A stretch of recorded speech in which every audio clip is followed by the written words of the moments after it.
हाँ, एक आदमी जिसके सर पे बाल नहीं है आते ही फिर दोबारा से साफ करा देता है। एक गेरुए रस का कपड़े पहना हुआ है, सुबह से शाम 24 करोड़ के इस राज्य को चला रहा है और उस ये कहता है, उसमें ये ताकत आपकी है कि वो कहता है कि जिस भाषा में सुनना चाहते हो उसी भाषा में जवाब दूंगा। ये ताकत है। ऐसे लोग दलालों के कारण अपने उन लोगों के जिनकी महत्वाकांक्षाएं बढ़ गई हैं, वो दिल्ली में हो या लखनऊ में हो, उनके मंसूबे अगर वो हमारे भी हैं तो वो हमारे नहीं हो सकते। इसलिए ऐसे पागलों को अगर आपने बिठाया तो वो अभी तो ये कहता है कि जिस भाषा में चाहते हो उसी में जवाब दूंगा। लोगों ने पूछा कितनी भाषाएं जानता है, उनका आप फ्रांस में बोलिए उसमें भी दे देगा जवाब, क्योंकि तो भाव से समझ जाता है तुम चाहते क्या हो, ये जबान तो नहीं समझता है।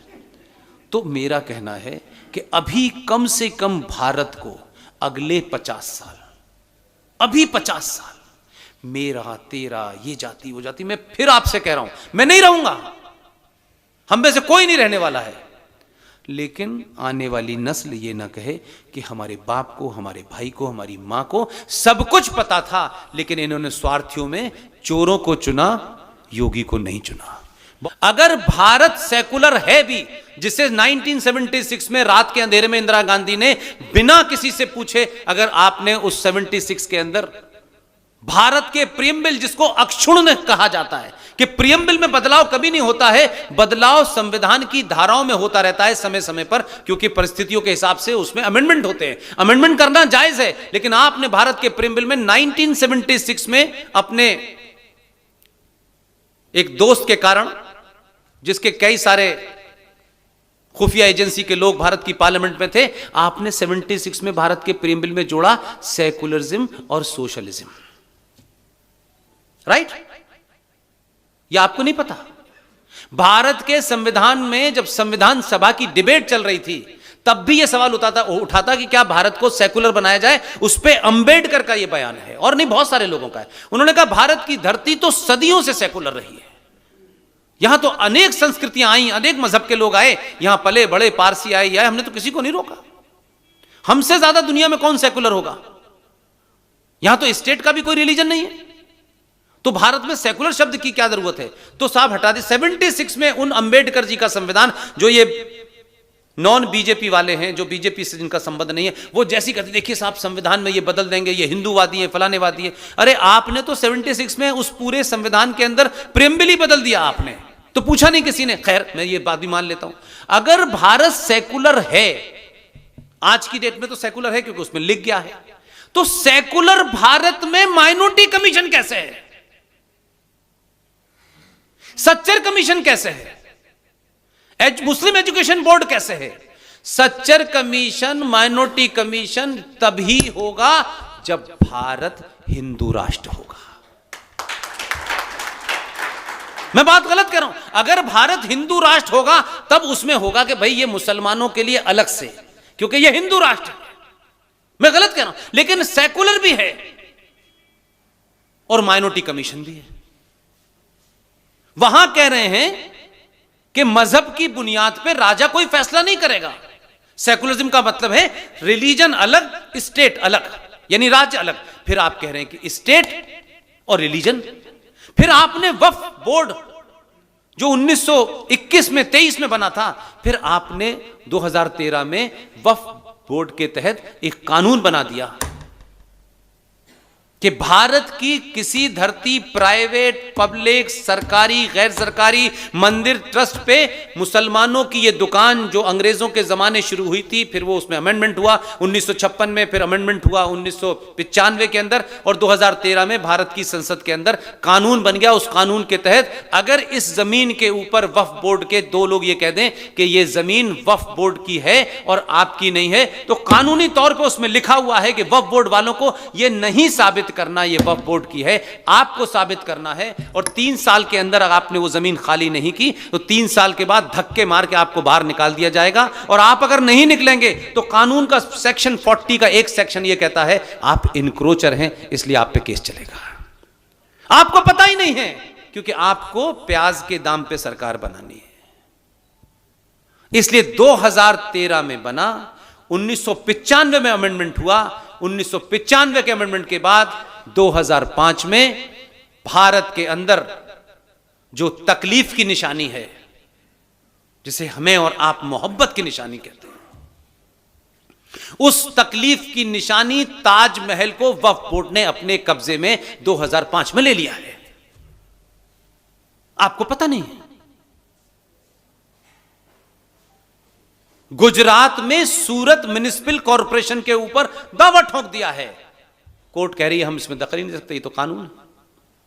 और यह सिलसिला पूरे देश में चल रहा है। इसलिए सड़कों पे मज़ारें, हाईवे पे मस्जिद इसलिए बन रही है। वो बेचारा पुलिस वाला क्या करेगा, उस पर धारा ही नहीं है। वो बना देते हैं, उसके बाद आप कहते हैं ये यहां क्यों बनी? वो कहता है कानून पढ़ के आओ। क्योंकि आप कानून से देश चलाने के चक्कर में हैं, वो कानून को नहीं मानते। क्या कानून से 1992 किया था आपने 6 दिसंबर को? कोर्ट को पता चल गया था कि 92 करने वाले लोगों के हक में फैसला नहीं दिया गया, तो किसी दिन सुप्रीम कोर्ट को यह 92 ना बना दें। डर से दुनिया चलती है, ताकत से दुनिया चलती है। कानून वानून कुछ नहीं होता मेरे भाई। यह कानून सभ्य समाज के लिए होता है, जहां सारे नागरिक सभ्य हों। इसलिए बलात्कारी खुले घूम रहे हैं, लुटेरे गुंडे खुले घूम रहे हैं।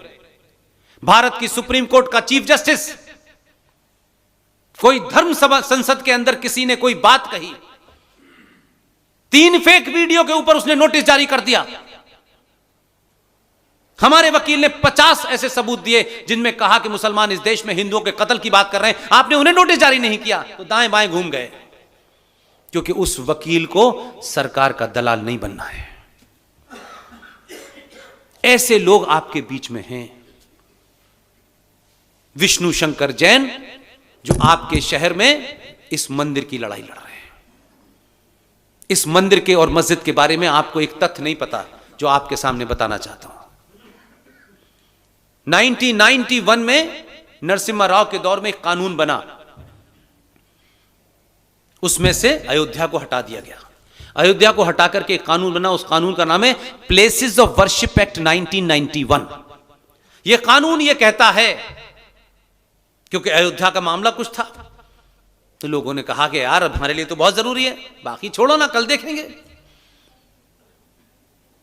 जो विजनरी कौमें होती हैं, जो हजारों साल की सोचती हैं ना, वो किसी समझौते को इसलिए नहीं मानती कि उनको मालूम है कि अगर हमने ये समझौता आज माना तो हमारी 1000 साल की नस्ल बर्बाद हो जाएगी। लेकिन कुछ राजनीतिक स्वार्थ और कुछ संगठनों के स्वार्थ इतने थे, अयोध्या को निकाल दिया गया। नरसिम्हा राव की सरकार ने कानून बनाया कि इस्लामिक आतंकवादी जिहादी जो इस देश में 1947 तक थे, जैसे भी आए, अंग्रेजों के माध्यम से आए, औरंगजेब आया, बाबर आया, ये आया, वो जो भी थे, इस देश में जितने भी मंदिर मस्जिद टूटे हैं, जो उनका स्टेटस है 1947 को, 15 अगस्त 1947 को जो उन स्टेटस है वो एज इट इज रहेगा, उसमें कोई अपील और दलील नहीं की जा सकती। ठीक है, ठीक है, ये कानूनन पास है। आपकी मथुरा की सच्ची कहानी नहीं बताएंगे, क्योंकि उसमें आपके दलाल शामिल हैं।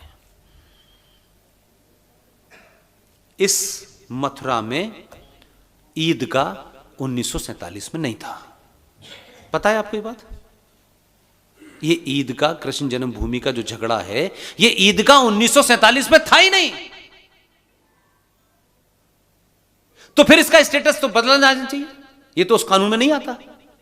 1965 में मध्य प्रदेश का एक मक्कार मुख्यमंत्री द्वारिका प्रसाद मिश्र और बिहार का एक अय्यर गवर्नर, इन दो मक्कारों ने कृष्ण जन्मभूमि की जो ओरिजिनल ट्रस्ट है, जो ओरिजिनल ट्रस्ट थी, उसके बिहाफ पे एक फेक ट्रस्ट क्रिएट की। एक्स मुख्यमंत्री द्वारिका प्रसाद मिश्र मध्य प्रदेश और बिहार का गवर्नर अय्यर, इन्होंने एक ट्रस्ट बनाया दोनों ने, और उस ट्रस्ट में आपकी जमीन नंबर 2 में मुसलमानों को बेची, जिस पे ईदगाह बना हुआ है। अपने लोग अगर दुश्मन से ज्यादा खतरनाक हैं तो उनके साथ भी वही बर्ताव होना चाहिए। ये नहीं हो सकता। इसलिए मैंने शुरू में कहा, मेरे ने किया है तो इसको बचा लो, उसने किया है उसका, तो ये गंदगी इतनी हो चुकी है कि अब आपका बचने वाला कोई नहीं है। लिहाजा प्लेसेस ऑफ वर्शिप एक्ट बन चुका है। उसके बाद भारत के किसी मंदिर के ऊपर जो उस पर तोड़ करके मस्जिद भी बनाई हुई है, उसमें 99% हिंदुओं के हैं, उन स्ट्रक्चर को नहीं हटा सकते। विष्णु शंकर जैन, हरिशंकर जैन का बेटा, उसने ये लड़ाई लड़ रहा है सुप्रीम कोर्ट के अंदर। इसलिए जहां ये अपने रास्ते से न भटकें, मातृभूमि ट्रस्ट की राष्ट्रीय अध्यक्ष संस्थापक, ये कब भटकेंगी रास्ते से? ये जब भटकेंगी जब उनको लगेगा कि मैं तो एक अच्छे काम के लिए काम कर रही हूं और ये समाज मेरी कोई मदद नहीं करना चाहता, इनके पैर भटका देगा। हम तो पूरी इनिंग खेलने के बाद हमको लगा कि अब जो भी हैं, हम जिस भी स्थिति में हैं, अगर हम इसमें कुछ कर सकते हैं तो ये 10-12 लोग जिनका मैंने नाम लिया, आज भी सुशील भाई कोई ऐसी ही मीटिंग लखनऊ में कर रहे हैं, RSN कहीं कर रहे हैं, GD कहीं कर रहे हैं, ललित अंबरदार कहीं कर रहे हैं, प्रोफेसर कपिल कुमार कर रहे हैं। हमारी सबकी कोशिश है, हम नहीं जानते कल क्या होगा, लेकिन हमारी कोशिश है, हम खुले रूप में कह रहे हैं, हम किसी पार्टी के बंधुआ और किसी संगठन के बंधुआ मजदूर नहीं हैं।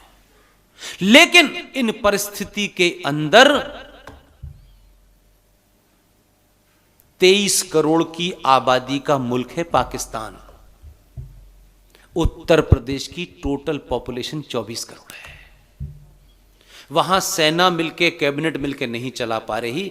यहां एक आदमी जिसके सर पे बाल नहीं है, आते ही फिर दोबारा से साफ करा देता है। एक गेरुए रस का कपड़े पहना हुआ है, न उसके बाप का पता, न माँ का पता, न बहन का पता, न रिश्ते पता, न मकान का, न दुकान का। सुबह से शाम 24 करोड़ के इस राज्य को चला रहा है। और उस ये कहता है, उसमें ये ताकत आपकी है कि वो कहता है कि जिस भाषा में सुनना चाहते हो उसी भाषा में जवाब दूंगा। ये ताकत है। ऐसे लोग दलालों के कारण अपने उन लोगों के जिनकी महत्वाकांक्षाएं बढ़ गई हैं,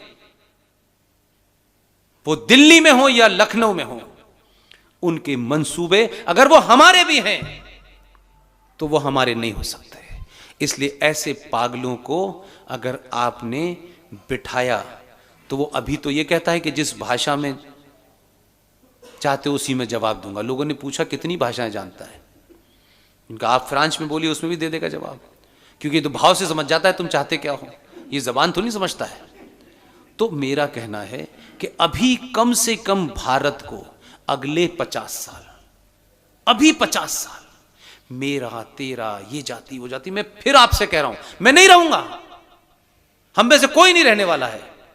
लेकिन आने वाली नस्ल ये ना कहे कि हमारे बाप को, हमारे भाई को, हमारी मां को सब कुछ पता था, लेकिन इन्होंने स्वार्थियों में चोरों को चुना, योगी को नहीं चुना। बहुत बहुत धन्यवाद। Thank you very much.